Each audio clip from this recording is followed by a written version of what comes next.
This for a second. Let's play. Okay. Is that good? Yeah. Okay. All right. Now I can, oh yeah, there she is. Invitation. Cool. Yay! Okay. Cool. Yay!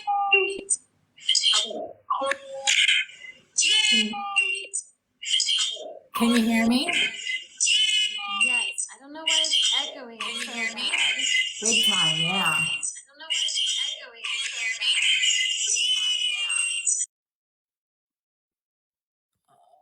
Invite. It says you're offline. I'm trying to get you as a host. It says you went offline. Okay, we're gonna get this. Hold on. So Keely, I'm inviting you as a host, and when I put your name in, Keely, it says you're offline, so I can't hit invite. That's weird. No. Just Keely. Just Keely. Hey, yeah, I'm trying to put you as a host. So when I go to host and I put in your name, it shows me you, but it says we're friends, but it says you're offline, and I can't even hit invite. Like invite is not even shaded. So, oh, look at all the people who want to join. So, oh boy, lots of people want to join. Okay, yeah, try that. And I'll just, I'll be here. I need a host. She is my host. It's Keely and me talking about why. Oh, I don't like that reflection. Why you attract narcissists. And so I'm gonna decline anybody who wants to join. I'm sorry. That's what I'm doing right now, because right now it's just gonna be Keely and me. So as soon as we get that settled in, so please refrain from asking to join, because I'm gonna hit decline, you guys. Okay, here we go. Okay, let's see if that works. Hey. But how do we get it to like show you and me? That I don't know. Because right now, you asked to be a guest or a host? You requested me and I just accepted. It says you'll connect using audio only. Maybe if you click on me, you can upgrade me to be able to. Okay, let me see. I don't know. I've never done it. Oh, here we go. Turn on. Okay, it just has to turn on your camera. There we go. Now I'm a little person. Okay, and now it says, okay, there we go. Yay, we did it. We're figuring it out. I had a great TikTok coach, so that's probably why. Yeah, but I haven't done many lives with other people. There's got to be a way to have it where you're on top of me or we're like Side by side. yeah. Well, let's see. I feel like I've seen them before. That I don't know. Okay. Is it like, no, that flips my camera. I don't know. Go live with guests. I don't know. Because I went to settings before and it didn't give me that option. That's weird. Hey, whoever's joining us, I see a lot of joins. We're talking about why you attract narcissists so you can stop attracting narcissists. So we're just trying to figure out the camera thing right here. We This can is run with this today, and then when we totally fine. we'll have to figure out how to do this Do it. as we Yeah. move forward. It's our Yeah. first time, so good for us. I know, right? I've gone on lives, but I've never done it with somebody. So yeah.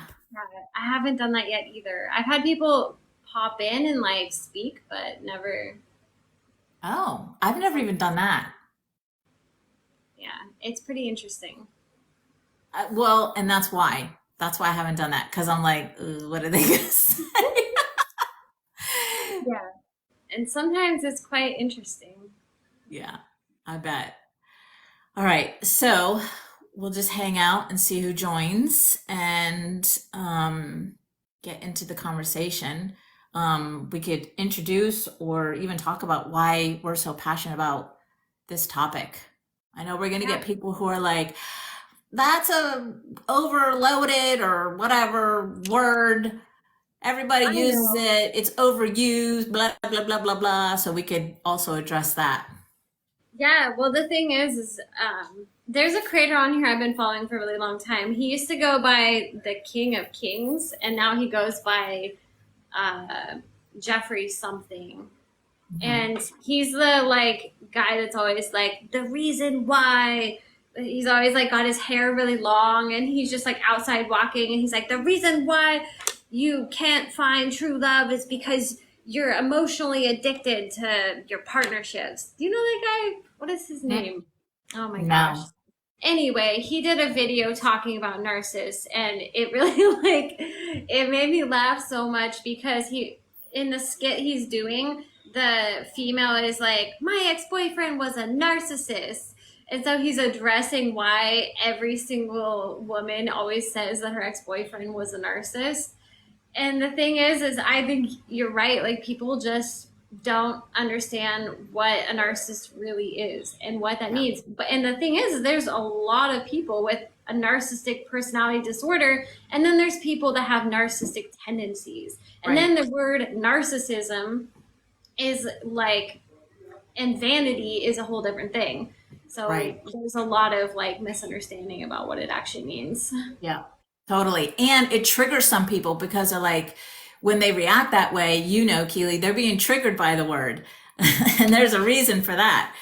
Um, yeah. And I started talking last year about what you were saying, how there's a difference between a person who actually has NPD, narcissistic personality disorder. Ooh, pretty cup. I have a Oh, thank you. My similar. mom bought these. These are hand blown Mexican glasses. They're very imperfect. Like the flat bottom's not flat, and it's like, oh Cool. yeah, My you have one too. My friend does these. Same thing, blown glass, not in Mexico. She's in, I want to say Ohio or somewhere over there. And what they do is they code them with codes like money codes or love codes or something. It's coded. This one is brilliantly aware. She names them. But I anyway, love that.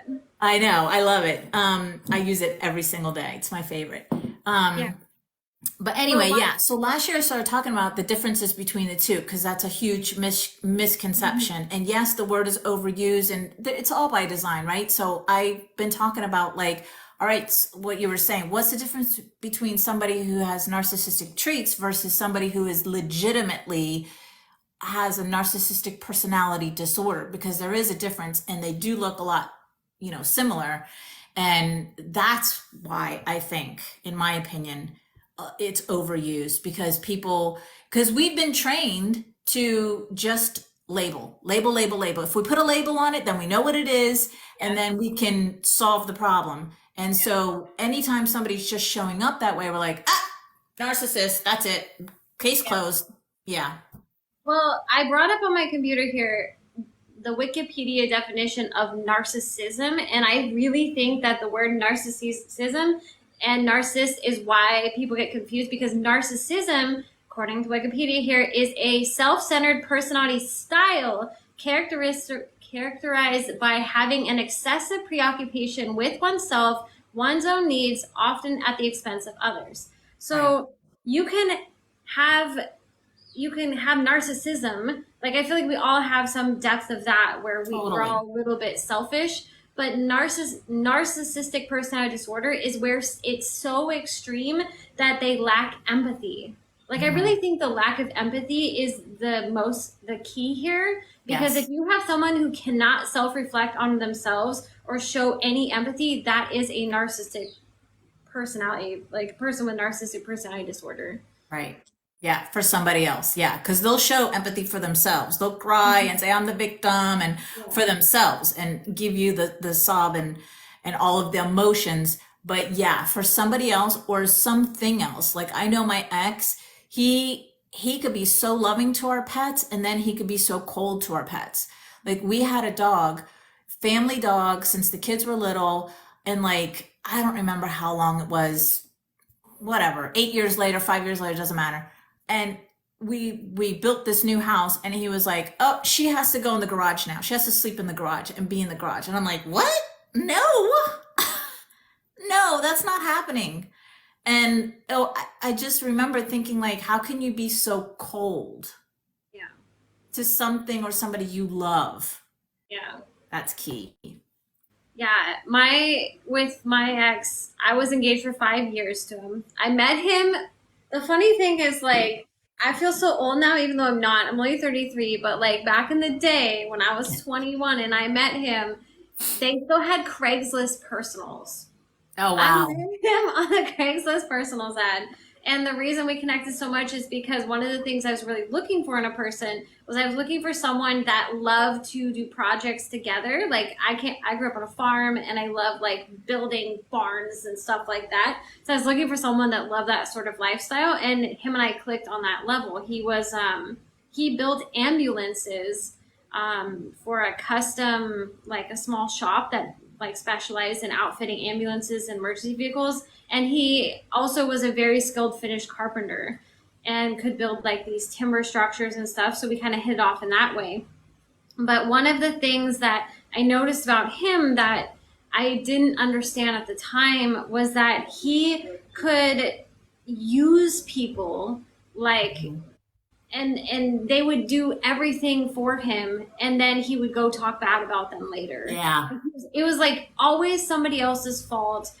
Always that person was horrible, no matter how amazing that person was to us and helping us get where we wanted to go. Yeah. And so and then it was always like, if something went wrong or we had a money issue or whatever, it was always my fault or somebody else's fault. Yeah. Blame. Yeah, The blame is the name of their game for sure. Yeah. I always tell women that like that's a huge indication. Like even in dating. So Keely, you talk about people dating, wanting to get into the relationship, right? And I talk about getting out of the relationship. And then, further on if they want to, but that's your main thing, that's my main thing. And so, yeah, so even in dating, if you notice, I tell women this, like if you see like, oh, it's so and so's fault I didn't go to college, or it's so and so's fault I didn't get the promotion, or it's so and so's fault, like, and you just see a pattern of like, there's no accountability for themselves. There's Run away. no like, it's, I fucked up. I did Yeah. this. And oh, let me tell you about the crap I did, like a Yeah. normal person would.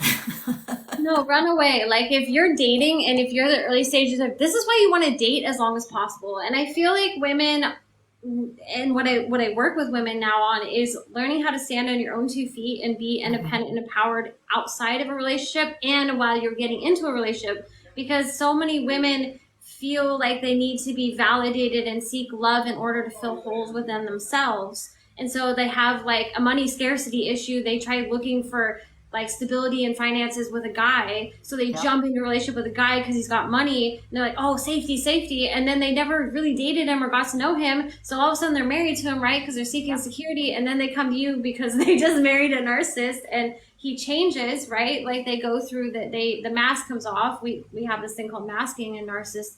And in guys that are emotionally unavailable, they can only fake the persona for so long. But going back to what you said, if somebody that you're starting to date in the early stages of dating, if they complain and blame all of their past mistakes on someone else, just run away. Like Mm-hmm. that person, it's moving forward. It's always going to be someone else's fault. It's always going to be your fault.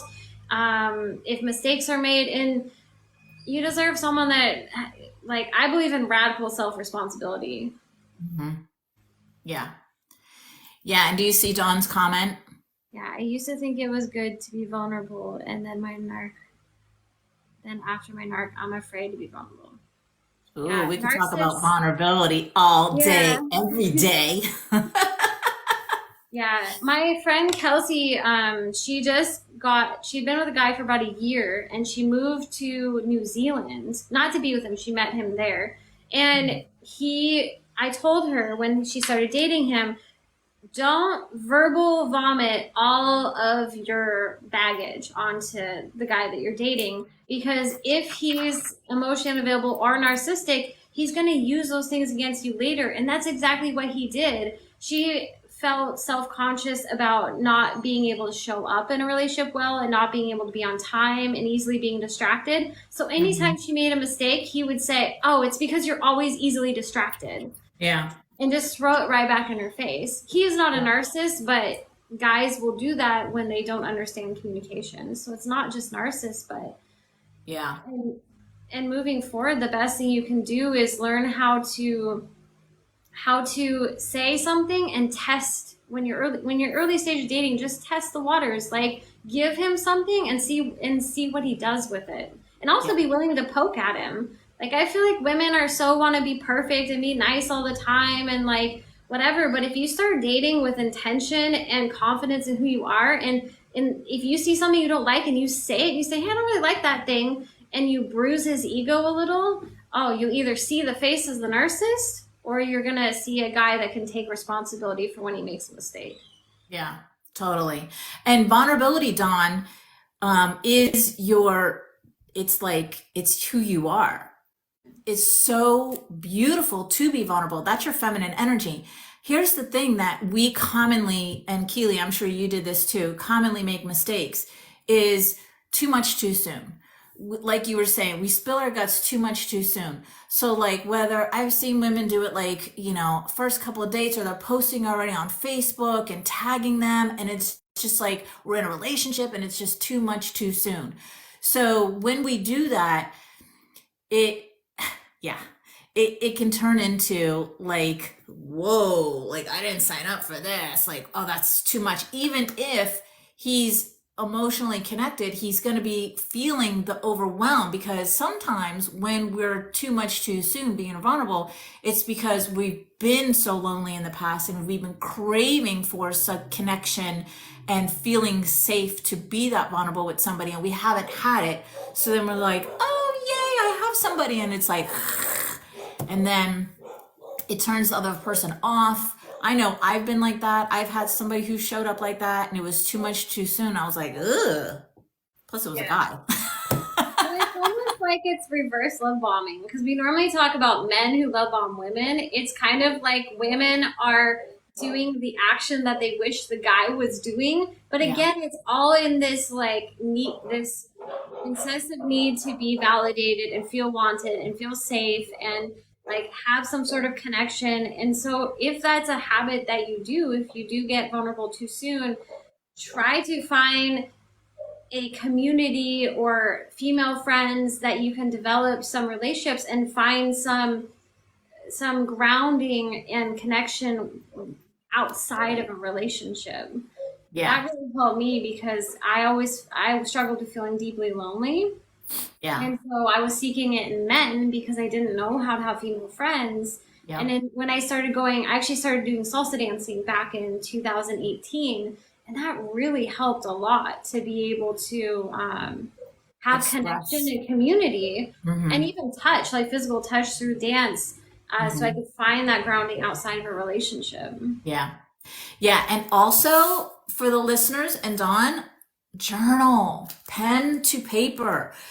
Let all of that out on a piece of paper for yourself. Buy yourself a beautiful journal Amazon has great ones. Like you can get them anywhere. Even the 5 and Under store has great ones. You could just release all of that onto paper, and then you won't be so like willing to, like you were saying, emotional vomit onto other people. You'll be like, no, I got this. I wrote it down. It's out of my system, and I feel better. And another thing about being vulnerable is such a great topic is that it's a balance, right? You have to decide when to Right. let some of those things go and when to be vulnerable, because if you're never vulnerable, you're going to have masked so much that down the road in the relationship, when you do want to let your authentic self out, that partner isn't going to be used to that. They're going to be like, this isn't what I signed up for. For Yeah. example, a client of mine, she in the past few years prior to meeting me had been dating this guy for 11 months, and she'd always been vegan, and he had a roommate who would cook chicken in a crock pot and leave it out, and then it would start to rot in the crock pot. And so Ew. one night she was over at his house and said, hey, would you mind getting me a glass of water? Your roommate left rotting chicken on the counter and it literally makes me ill because I'm vegan, right? They've been dating 11 months. And he said, I thought I was dating you because you were an independent woman. I don't know why you need me to get you a glass of water when you could perfectly well do it yourself. That Oh, upset her so much that they actually got in an argument, and he kicked her out at 11 p.m. at night into a storm, and she had to get an Uber and go home because he had brought her to his house, and they broke up with that. wow. But that was her being like, okay, it's hard for me to ask for help. I'm going to ask you. And him being like, well, this isn't who I thought I was dating. Yeah. Yeah, and Keely, that is such a great example of a man showing up in his child energy. I know you talk about it in a slightly different, verbiage, but it's the same thing where they show up is like they want a mommy. They want somebody to take care of them. And so him even stating that to her and saying, I thought you were independent meant I'm not here to be in my healthy masculine energy and do the things for you because that's what masculine energy is there's the doing energy. You can do it for yourself. Yeah. Whoa.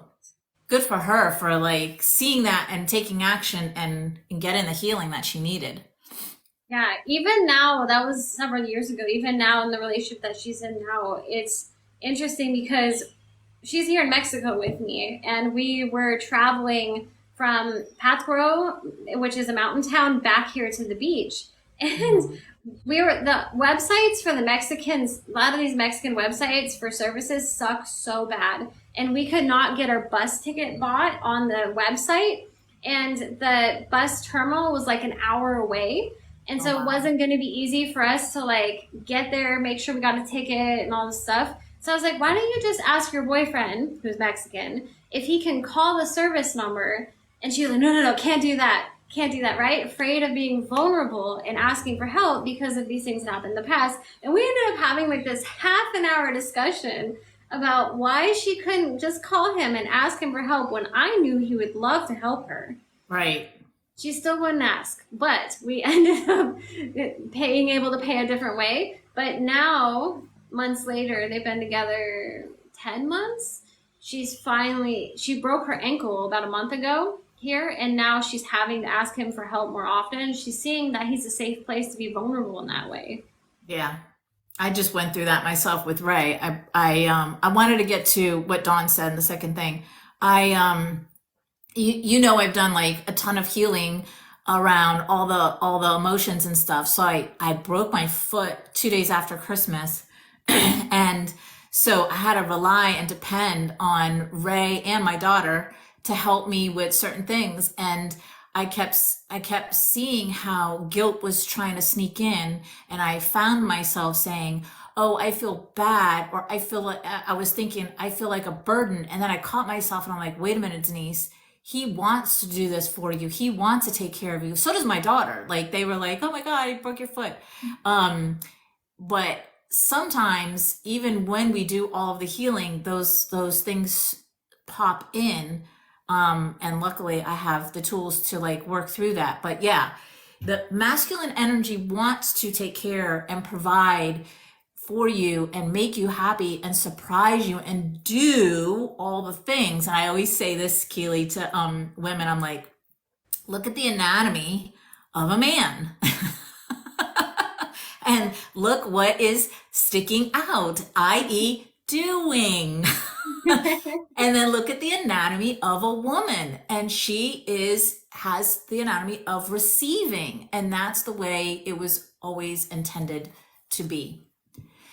So Dawn says, but now I can't be vulnerable in any relationship, work, friends, family. Like, hold on. It's made me, yeah, fear of everyone. Yeah, totally Well, get it, Dawn. yeah. As someone that's been through narcissistic abuse, I would say that, like, just we call them micro moments. Find micro moments, like train your brain to see the good in people. And after a while, you will retrain your brain to see beautiful things in people instead of seeing horrendous things. Because we kind of, our perspective of the world is always going to be what we focus on. So we focus on what's happening in the news and all the drama in the world and all this like murders and everything that's happening. We will never be able to see the beautiful things. But if we take moments and see the butterfly and see the kind action of a stranger and consume content on TikTok that is good and warming and people doing good social services and things like that, then we can slowly show our brain that people are okay. And then what we have to do is learn how to put boundaries in place, because boundaries are what's going to keep narcissists and people that have ill intent from harming you ever again. Yep. And this is very much a lifelong journey. It's something that we all need to learn, and we Sure is experts on, but we can sure learn how to make things better in our lives. Because I was a narcissist magnet. I realized that even right after my separation from my ex, I would have these people that come into my business and they would be narcissists too. And they would love bomb me and be so sweet. And I'm like, wow, they're these amazing people. And then all of a sudden, when I would put a boundary in place and be like, oh, I'm sorry, I can't do that for you, they'd be like, rah. And I'd be like, oh my God, what did I do? And so I had to learn how to spot those actions and be able to really be confident in saying no and allow them to have their emotions, allow them to be angry. And after a while, those people go away because you're not giving them what they want, which is a reaction. Yep, totally. That's the key in the name of the game. That's exactly what I tell my clients who are divorcing a narcissist, is to turn off that reaction or transmute that reaction that you would normally have into a response versus a reaction. And it's a game changer for everybody, because you're right. That's exactly, and good or bad. The narcissist is looking for a reaction in good and bad. I always say the narcissist shows up in one of two ways, either the hero or the victim. So when they show up as the hero, they want that validation, which is a reaction, right? That, oh my God, you're the best, you're the greatest, nobody does it like you do, type of reactions. And then when they show up as the victim and they want that, oh man, you had such a hard life, I feel so sorry for you, right? And so any which way, they're looking for a reaction. And then of course, when they're acting like the monster that they can be to usually, the people closest around them, that's also another reaction that they're looking for, is like you being pissed off and you being hurt and you crying. Like my ex used to love to see me cry, loved it. And then I realized it took me many, many years. And I realized, and I was like, I am not showing him my emotion. I'm not showing him my tears, because I knew it was like ammo to him, really, to see me like that. Yeah. It's twisted, so twisted. Yeah, it really goes back to that lack of empathy. They seek power and they have an inflated sense of self and ego. And I have a girlfriend here right now that has a ex-boyfriend that she's 42 or 43 now. And when she came to Mexico, she was gonna travel the world and all these things, and then she ended up getting pregnant with this guy, and she thought, oh well, he says he wants to have a family and help raise the child and all these things. And right after even before she gave birth, there was a lot of red flags. But he would do that. He would like trigger her and then like be like, see how you are, see how you're being.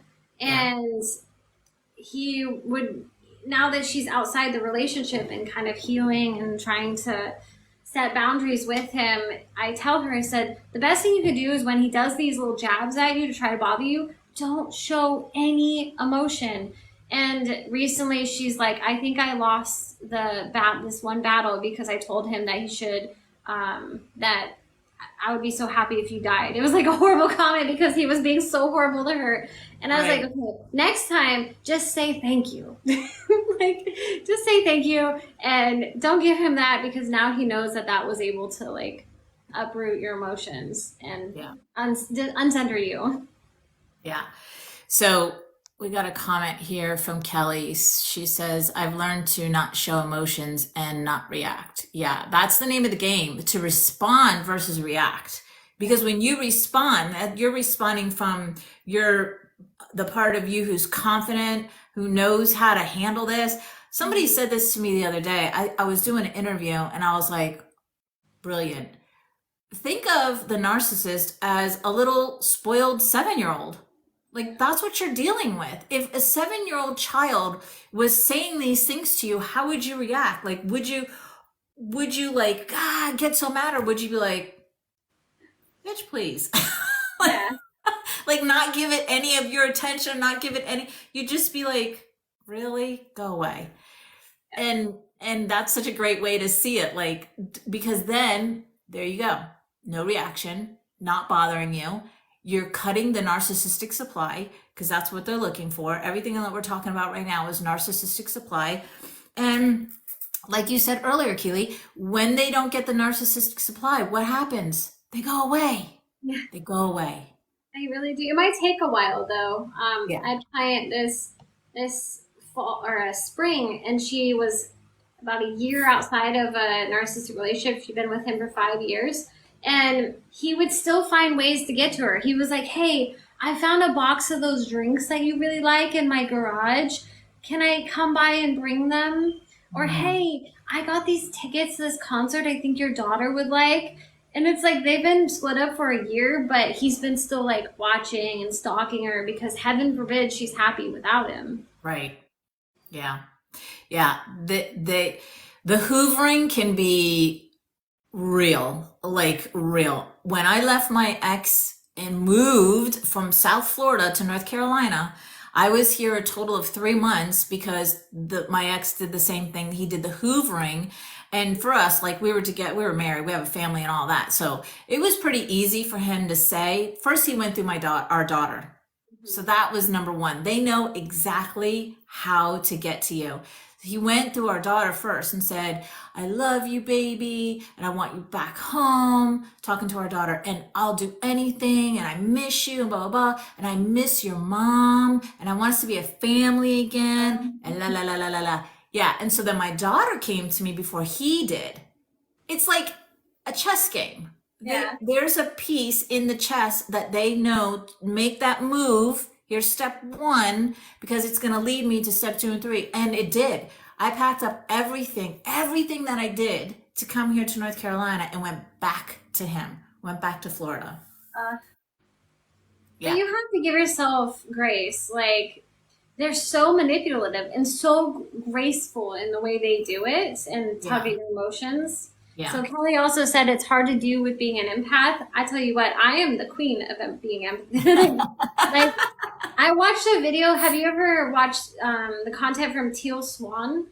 Yeah, I love her. Yeah, me Yeah. too. She said something. She said that the majority of empaths aren't genuine empaths; they're learned empaths.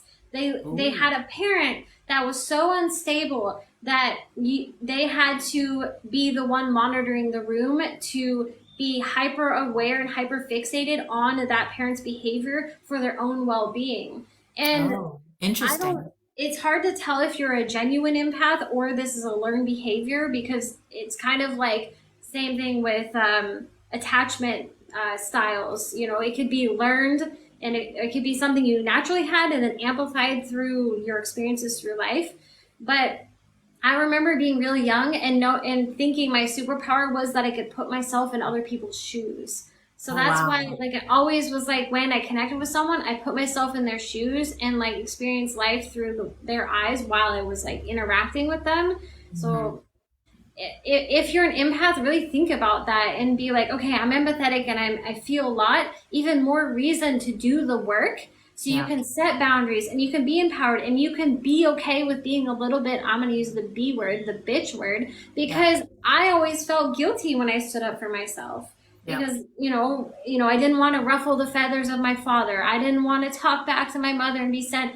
My mom would threaten to send me to those Jerry Springer boot camps that they saw. Do you ever watch Jerry Springer? And they're like sending the kids to like those military boot camps. Really? My mom would threaten to send my brother and I to these boot camps for talking back and all these things. I remember that 90s book, like, What to Do When Your Child Talks Back. Like, I think in the 90s, talking back was like this big buzzword. So I Yeah. grew up in that culture of like, oh, I want to do everything right. Being like, and so I really didn't ever want to make anyone mad. And it Yeah. really affected my romantic relationships because I was just a major people pleaser. Yeah. So you have to be careful with, you can still be empathetic and be a really sensitive person, but you also need to know how to take care of yourself, set Right. boundaries, and choose the right people for being a sensitive person. Because my Totally. partner now, he can hold space for my emotions. Like Mhm. I'll even be able to say when I start to get to week 4 of my cycle, when I start feeling a little bit crazy, I'll say, "Hey,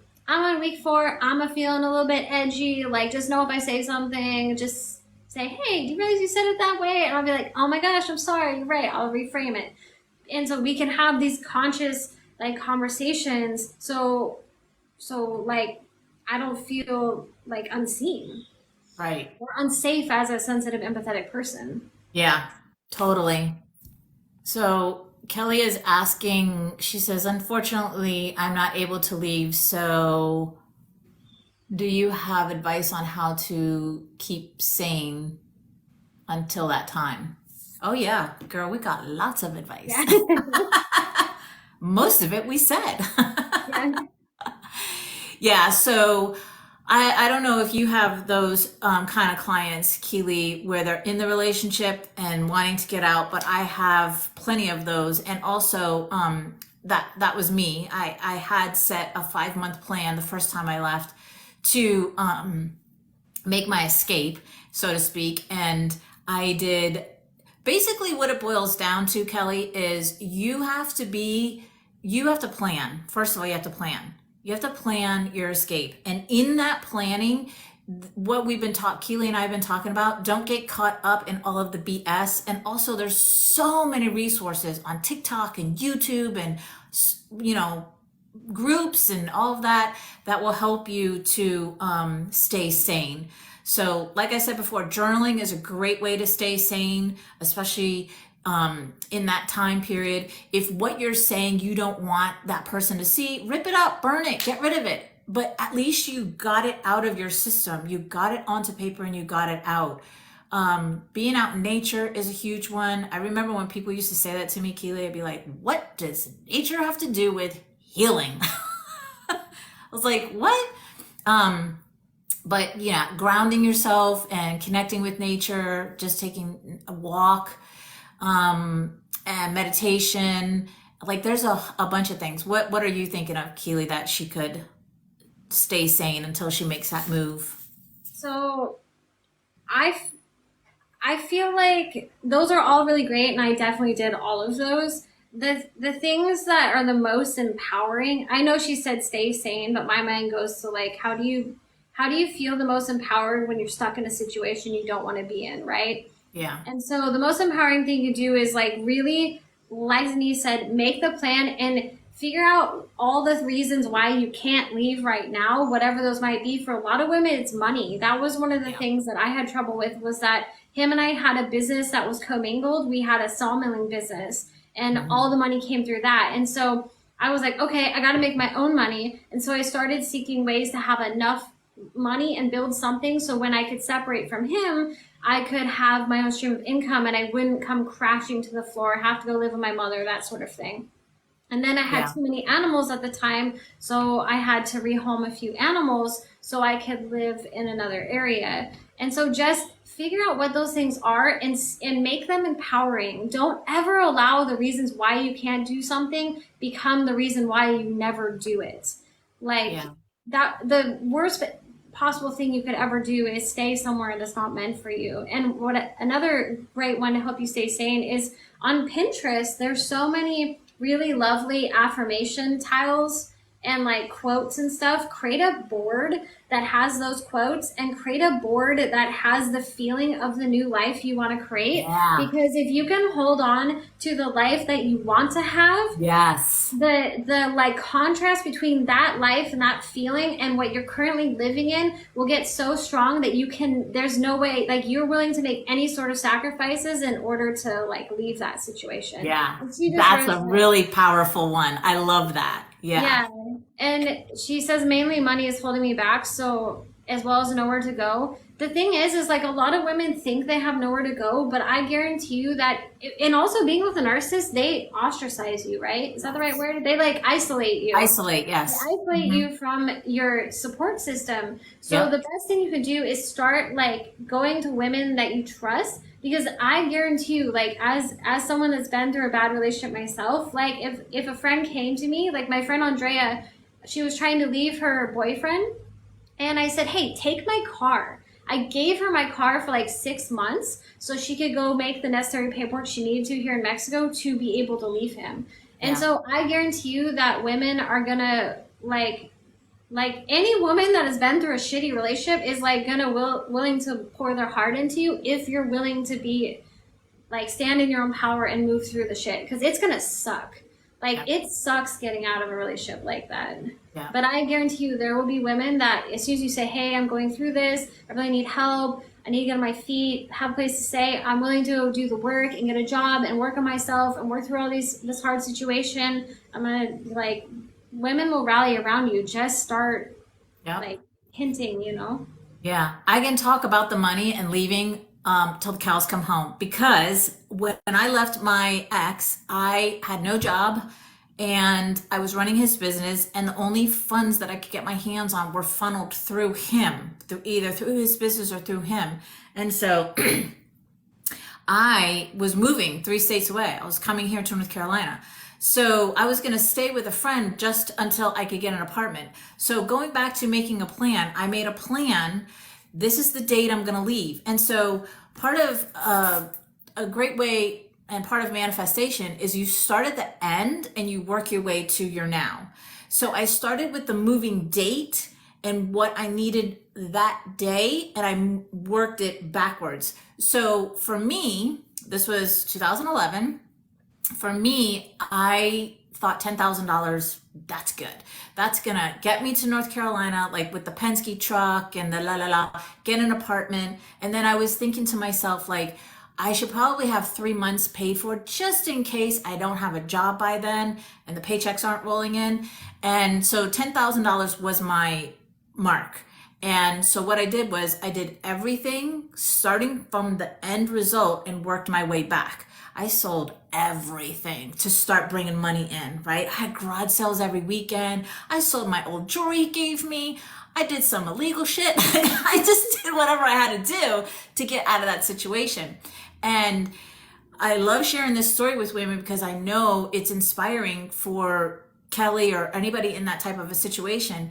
The day that I left, the day that I went to Home Depot in Hollywood, Florida, and swiped my debit card, I had to the penny $10,000 in my savings account or check, whatever I had, and swiped it for the Penske truck, and I was on my way. And yeah, so I think a lot of times we get stuck in the how is this going to happen? How am I going to bring money in? I don't have any income, or I don't have. And girl, you're a creator. You're a creator. You come from the creator and you are a creator. You can create anything you desire in your life.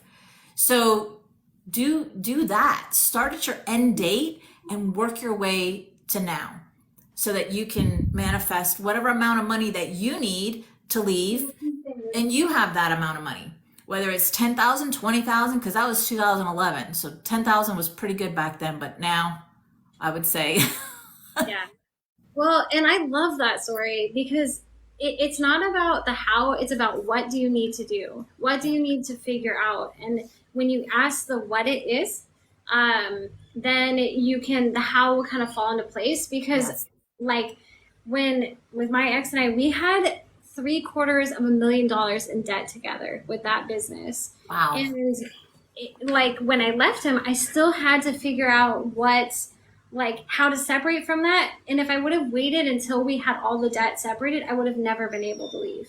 And Yeah. so what I did instead was I said, okay, what do I need to do just to have some autonomy? What I needed to start making some money. So I started looking at jobs, said, hey, I'm just gonna get a little side job. And I started driving a school bus. I tell you what, driving a school bus is like one of the best jobs if you're trying to have any sort of freedom because of the benefits. The pay is normally pretty good. It's like the schedule is like early morning and like mid afternoon, and then you're done. It was 20 hours a week, and I had like $1,000 coming in I think it was every 2 weeks. So it was like $2,000 a month. Was awesome considering I had no income before. That was just for me. All the health benefits, everything like that, with room to grow. And so it's like a great first step. They pay you with training, they pay for your license, all that stuff. Cool. I didn't Um, know that. yeah, driving a school bus very stressful, but they train you really well, and I loved it. I did it for 2 years before I started my next business after I left. But it Yeah. was like one of the most important stepping stones to be able to have some sort of income.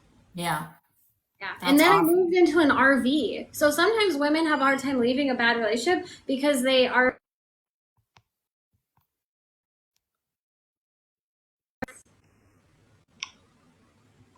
Say that again.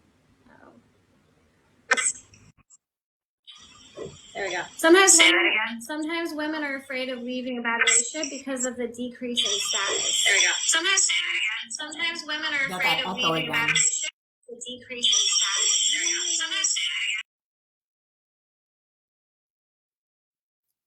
Say it. Try now. It muted you. Now I can't hear nothing. I hear nothing. Okay, this guy is echoing so bad. Yeah. I hear nothing. Okay. Oh, it's still echoing.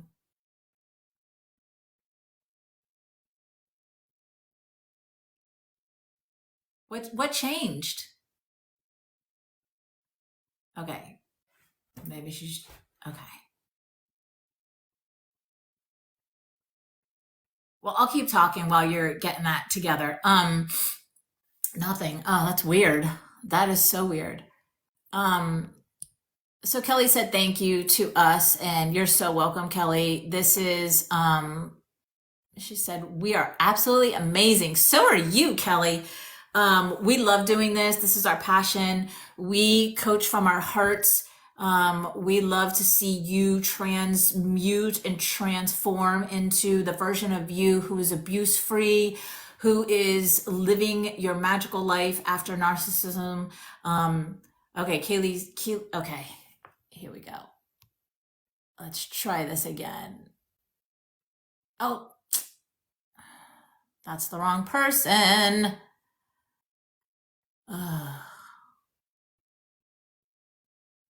Oh, good. I'm glad, Kelly.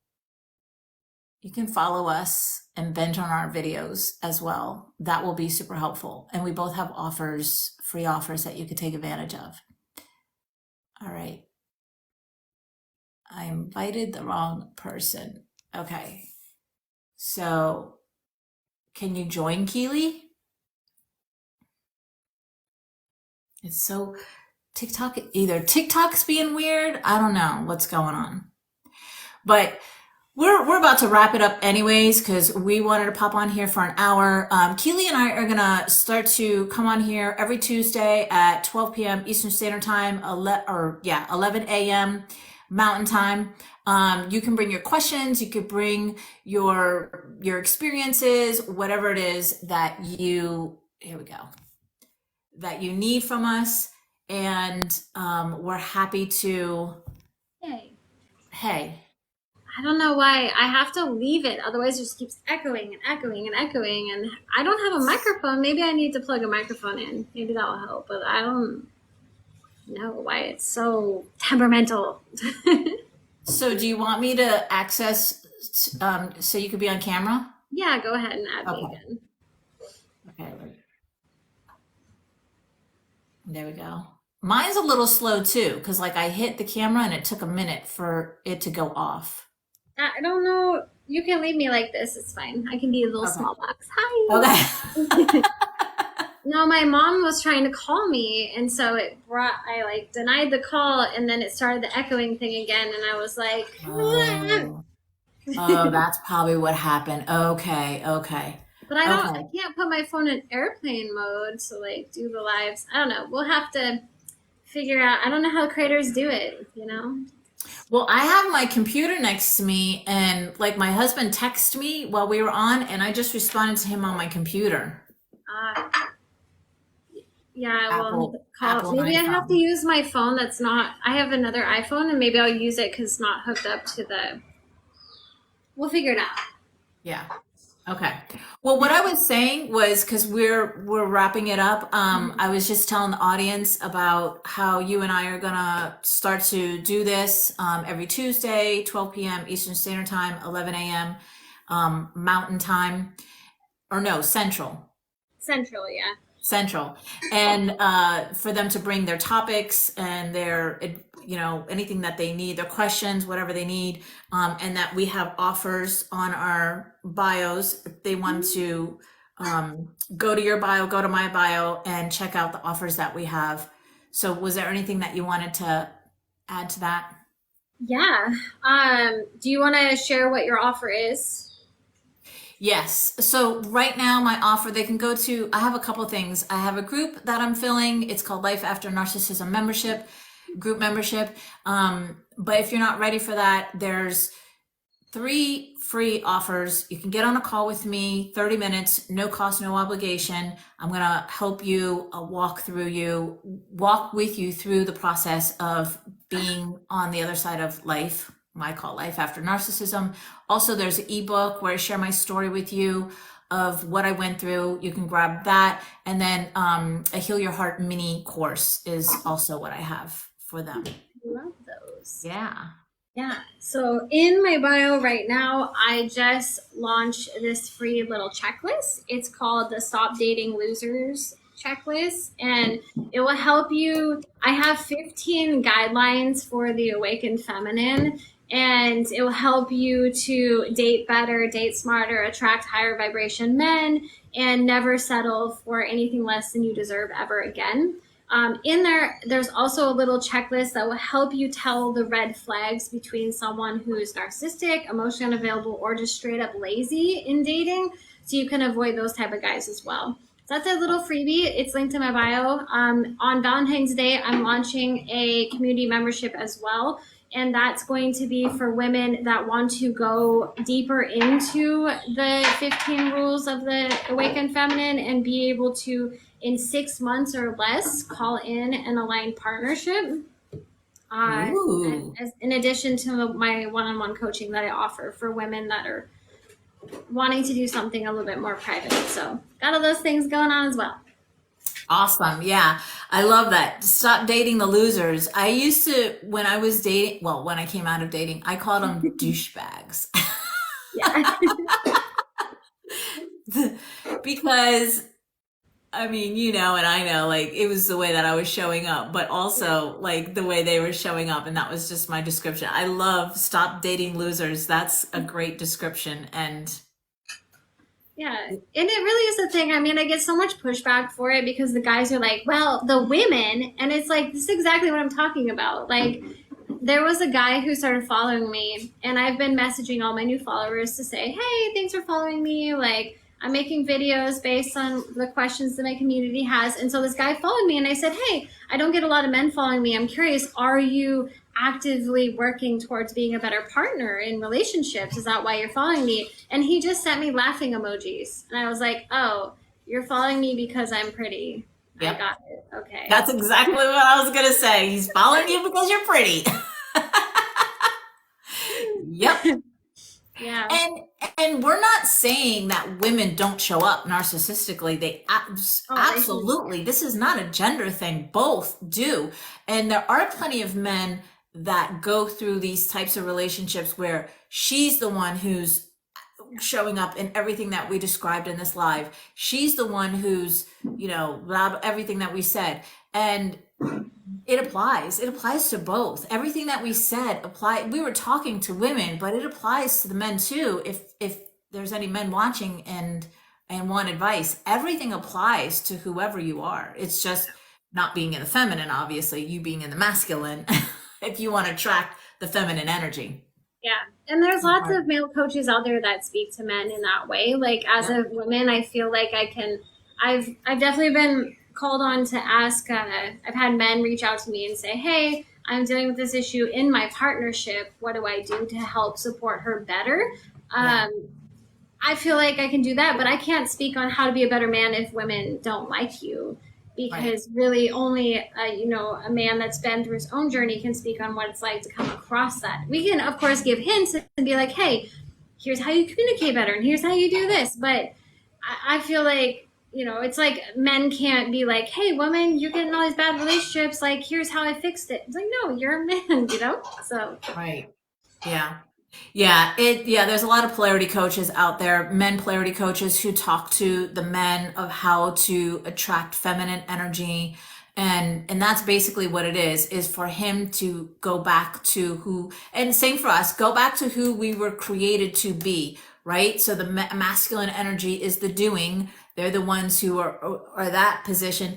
And it's so like beautiful because the masculine and the feminine, they are polar opposites, but they also go together so beautifully and very much needed. Those two energies are very much needed because everything that the masculine energy provides is nothing that we provide, or we can, but in our healthy state, we can't, and vice versa, right? So the masculine energy is the hard or the soft, right? And it's such a beautiful blend when it's together. for sure. Yeah. I love that. And yeah, I've been following this guy on. He's also an entrepreneur and has a podcast called Think Unbroken, and he's been dating all around the world, and he has been having the hardest time because he's healed, but a lot of times in healing, you go from like this side all the way to this side. So as I've been watching him, he swung a little bit too far this way, and now the women are like, "Dude, you're too intense over here now." Right. So I'm watching him, and I'm like, I'm rooting for you to come back over here and soften a little, and then the women are going to respond better. Yeah. And also, yes, so there's these levels of consciousness that we're in when we heal. And also there's such thing as like spiritual ego. I know I've been through spiritual ego, still working through the spiritual ego because we get to the levels of consciousness that are so high, and then we're just like, just all you got to do is this. Like, you just Yeah. do this. Like, why aren't you doing this? Or however we respond. But yeah, I first heard of the spiritual ego like a few years ago from a YouTuber, Aaron Dougherty. He talked about the spiritual ego, and I was like, oh, fascinating. And then I started showing up like that, or I was showing up like that, and I was like, oh, that's a real thing. Yeah. Yeah, I could chase Yeah, people. the thing about relationships with ourselves and the world around us and romantic relationships is that everything's a mirror. And I remember during counseling, my counselor said, because I was like, why do we even do this to ourselves? I'm just going to be single. And he said, the most spiritually profound thing you can do is be in a long term committed partnership. Like it's Oh, even more spiritually profound than like going and meditating in a cave like the monks do, wow. because it will tell you so much about yourself Yeah. um, as you flow through the different chapters of your life with somebody. Yep. Yep. That's true. I never heard that before, but it sure is true. Yeah. Yeah, All right, my love. So we'll wrap it up and we'll be here next Tuesday. yeah. Next We got Tuesday, a same date? time. We Huh? can maybe host it over on my channel, or we'll figure out how to co-host it next time. I know Okay. there's a way. I Okay. just haven't. We'll have to figure it out. Yeah, I will too. I'll look into it and then we'll communicate and have it figured out by next week. Ooh, ooh, ooh. Sounds good. All right. All right. Well, have a good Bye. rest of your day. Bye.